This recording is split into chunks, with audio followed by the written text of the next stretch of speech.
are the Democratic candidates and the Democratic Party for contending with a potentially major foreign-based social media operation that this time will be run under the auspices here of a federal government headed up by a president who was just impeached for inviting foreign intervention in the next election and who has explicitly stated that he's good with it.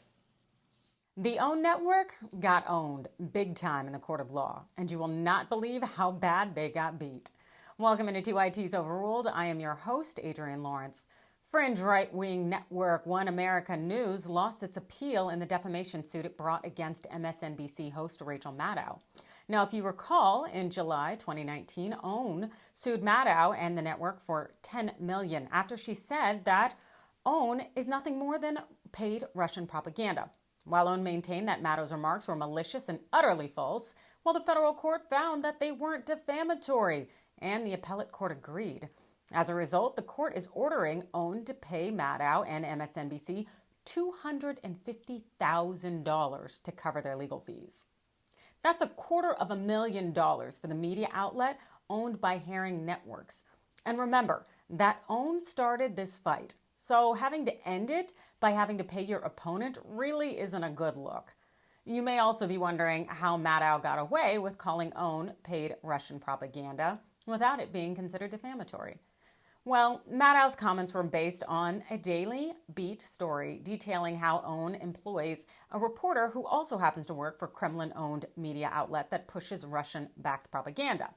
While defamation is a false statement that's shared with third party, presented as a fact, and it is harmful to another person. That means hyperbole and opinion are not included. As the judge noted, Maddow's remarks weren't necessarily false. In fact, OAN never said that her statements were defamatory, and they didn't dispute the underlying facts. Bear in mind that MSNBC and Maddow initially asked the court to order OAN to pay 350 G's in legal fees, but the court was like, I'm just going to give you 250. Then, per the Daily Beast, OAN President Charles Herring still expressed confidence that he would win on appeal, saying that he was pleased that the legal fees were reduced by the court. Only then to have the Ninth Circuit Court of Appeals agree with the lower court ruling. And that's when the appellate court stated, the challenge statement was an obvious exaggeration cushioned with an undisputed news story.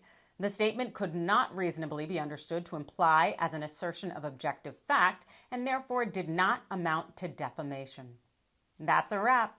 OAN got owned. But thanks to its lucrative deal with AT&T, the network is reportedly worth about $250 million. So I'm sure it'll be all right. Well, you let me know in the comments below if you think OAN is going to keep up the in-court antics by suing other media outlets when they speak ill of it or not. Hit the like and follow button, and thanks for watching.